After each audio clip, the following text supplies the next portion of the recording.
La rencontre entre ministres des Affaires étrangères pourrait passer comme usuel. Mais dans le contexte, cette visite de Sergueï Lavrov à Pretoria ce lundi a pris un grand relief. Elle révèle un soutien clair de la diplomatie sud-africaine au gouvernement russe, malgré l'invasion de l'Ukraine. Pour la ministre sud-africaine Naledi Pandor, Moscou est un partenaire précieux.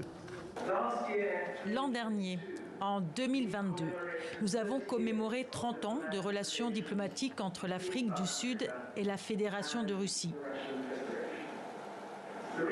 La riche histoire de nos relations remonte bien sûr à la période de la lutte contre l'apartheid que le peuple sud-africain a menée dans sa quête de liberté politique et économique.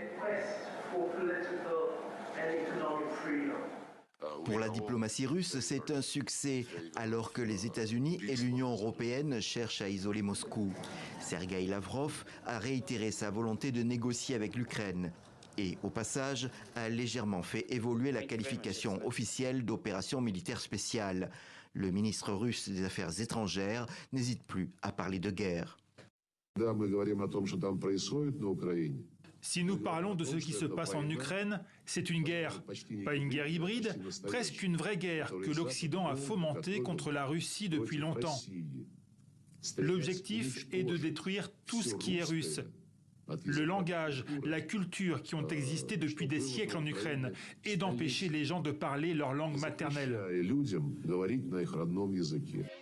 Cette amitié russo-sud-africaine a suscité des critiques dans le pays. À l'extérieur du ministère, la communauté ukrainienne manifestait contre cette réception et l'opposition politique la dénonce.